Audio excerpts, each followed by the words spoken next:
The Brisbane Lions are 2024 AFL Premiers after a 60-point win in the AFL Grand Final over the Sydney Swans, breaking a 21-year wait since the three-peat from the faithful from Old Fitzroy and Brisbane for the title. And they become the second team who have won the premiership from outside the eights. A true congratulations to every Brisbane Lions fan. I hope you are enjoying this feeling well and truly now being on the throne of the AFL mountain. Now first off, before the game, just want to have a quick recap of the Katy Perry pre-game statement. Was cool. Was very cool, very strong, very fun to see. Overall,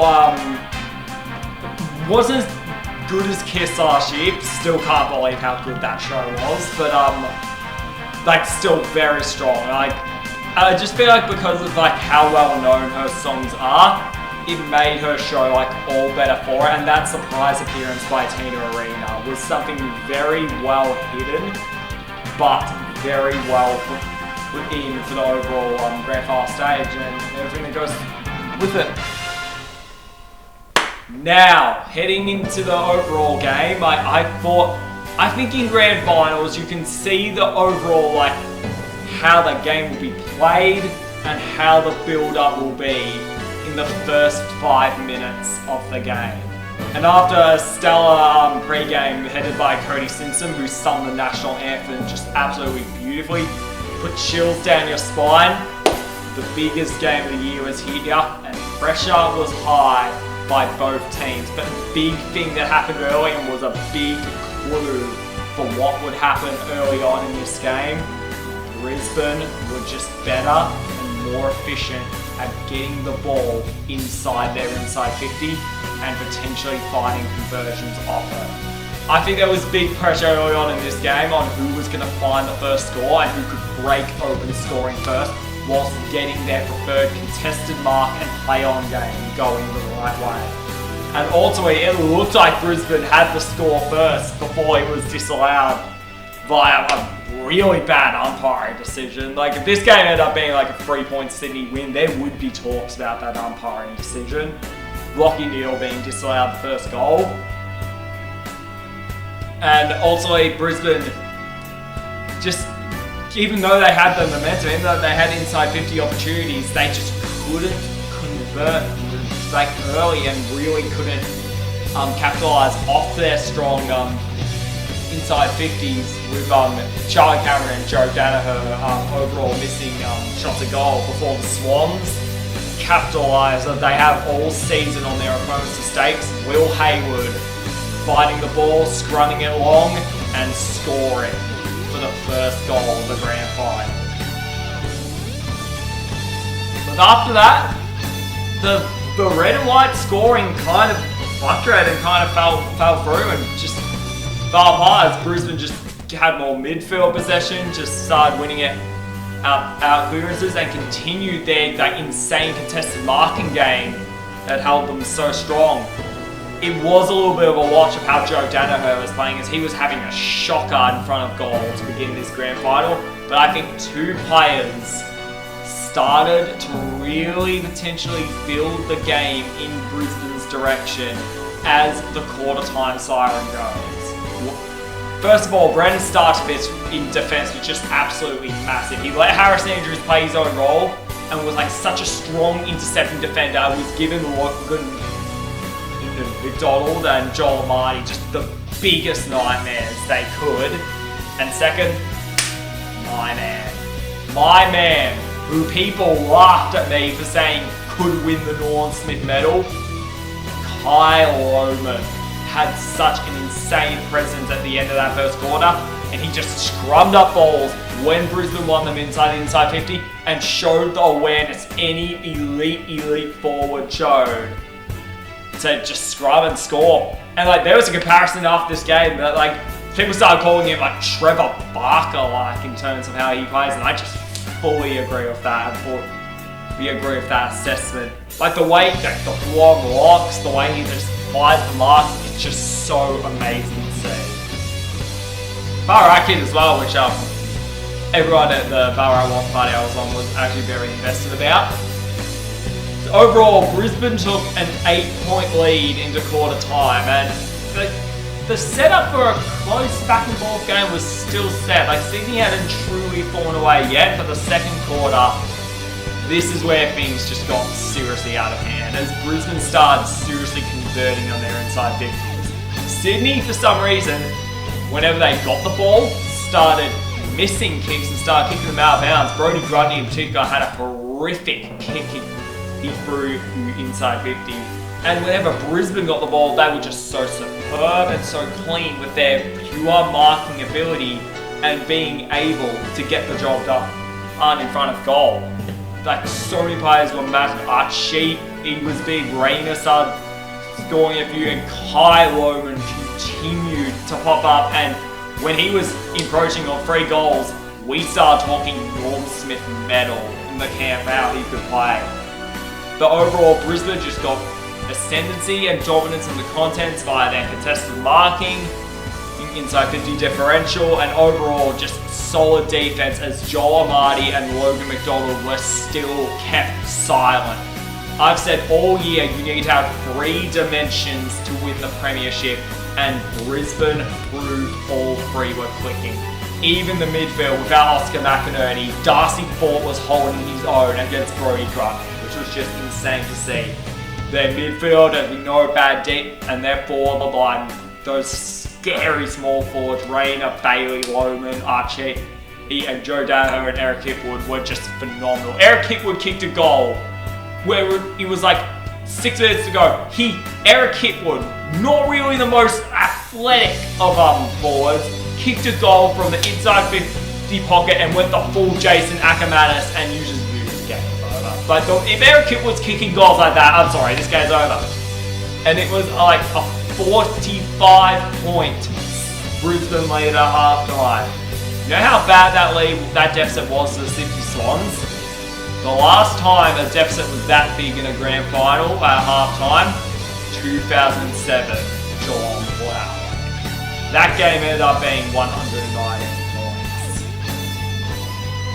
Coming out of the half-time sprint with Bob McCreery winning it, yeah, it didn't improve for Sydney. Overall, their pressure was off, and I think players started really getting into their head. I feel like guys like Tom Packley was starting to get really annoyed. Like the 5-star after kicking 1 goal was just so quiet and so not himself.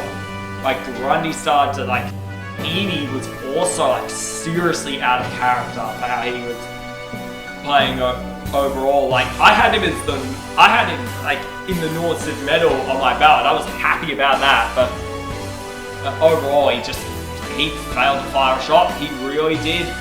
And Brisbane, just their big guns started to keep playing. Rocky Neal was literally had honey hands. He had the possession. He brought his own footy to this game. He had so many disposals and possessions, it wasn't even funny. It was like, alright, I'm not going to win the Brownlow, I'll win the premiership this year. And Kamar Sheikh, dude, be so good from the small 50 line, and Will Ashcroft, the young gun who missed last year's grand final, just started racking up possessions, and he started racking up goals. And I think Brisbane, just every goal, they started to believe more and more and more that this premiership was theirs. And Sydney's pressure just continued to be off. They just got no intercepted marks. When they kicked inside 50, the wall started to pitch, and Andrews was right there to stop them, and they just fell flat. Best team all year, fell flat, failed to fire a shot for the rest of the game, falling behind in the worst collapse I've seen by one seed since the 2017 Crows. After that, it was all Brisbane from here on out, and the fourth quarter was just a Lions party. 21 years of pain, 5 years in particular from those brutal years back in the 2010s after Michael Voss got sacked, and just all washed away. And especially last year's grand final defeat, just all washed away in pure celebration for the Brisbane boys. And it was very fitting and a very fitting note to end this year. That on the final siren, it was Dane Zorko and Harris Andrews who hugged each other, who embraced each other. Two stalwarts who were all there during Brisbane's absolute dark days, had gone through it all, and now have a premiership at the end of it. Overall, when it comes to the North medal voting, there's been a lot of talk whether Will Ashcroft did overall deserve the medal. Although I could have got so many players, Loman, Archie. I thought Neil was going to win it. That's who I was predicting was going to win it before it was officially announced. But ultimately, Will Ashcroft with a very strong disposal count and 2 goals did deserve the medal, even though Logan and Archie kicked 4. He's going to be just a stellar talent, and he's going to be just so exciting to watch over the next couple of years. Because he's someone to watch. Future captain of this club, 100%. So overall, ending off on one final disclaimer about just summarising this Lions premiership. Overall, just what a win. We've gone through this whole season, all year, and you know that they were dead at round 12. You know they were no shot. We were talking that it was one of the biggest disappointments of the year at round 12. They were 13th, they were just gone. But they just built momentum, they just kept building in. I noted they had added new players in throughout the run, which I mentioned at the end of last week's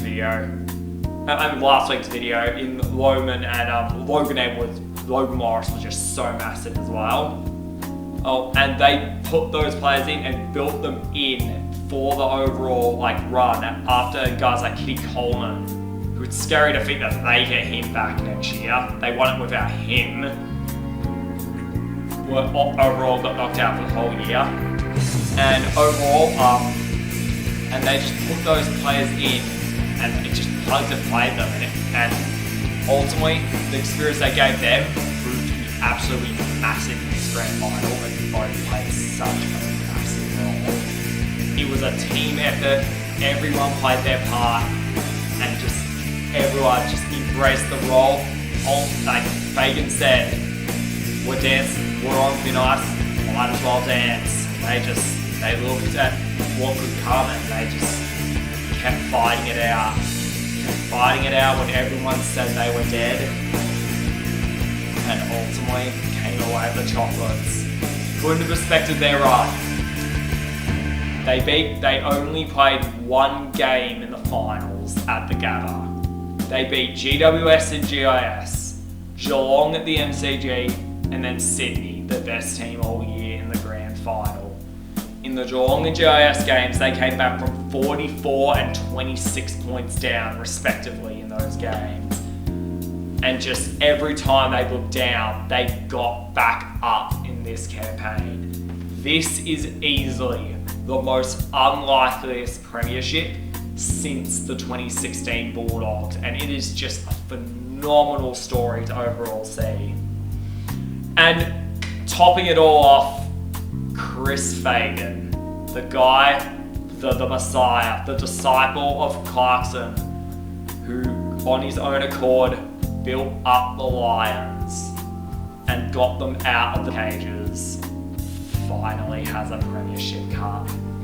The Brisbane Lions have the best winning percentage out of any team in the AFL since 2019. And they finally got a well-deserved premiership in the Chris Fagan era. And they did it in the most insane of circumstances this year. This Lions premiership will be one of the most remembered, unlikeliest Cinderella runs of all time. But at the end of at the beginning of the year, you told us the Lions win 2024, we wouldn't be shocked. But the way that it happened has mesmerized the world. And it is just so amazing to see. It was just so amazing to see them just get all the Fitzroy faithful in, and we were just so happy and so invested in the club, and just have them celebrate on Sunday. And then get the Brisbane faithful in. Sydney's goal and Sydney's motto is two cities, one team. South Melbourne, Sydney. And I think Brisbane have failed the build-up and being able to have both Fitzroy and Brisbane get behind this team. Overall, it's a premiership that Lions, the AFL fans will never forget, and I hope Lions fans never forget as well. I had a weird feeling about this game heading into it, and even though I said City would win on the video, I changed my tip to Brisbane on Friday because I just had a weird feeling about them all of a sudden. All the omens were going their way, and the premiership window certainly said they could win it. Even when they were going down, the Fox Footy premiership window said all year they would win it. And that proved overall the premiership that Lions fans and the AFL fans never going to forget, and Lions fans will cherish the end of time. At the end of all the trials and misadventures we've been through, forever cemented in history as the winners of 2024 are the Brisbane Lions. I hope they enjoy it while treasuring it. But this is a moment to forget.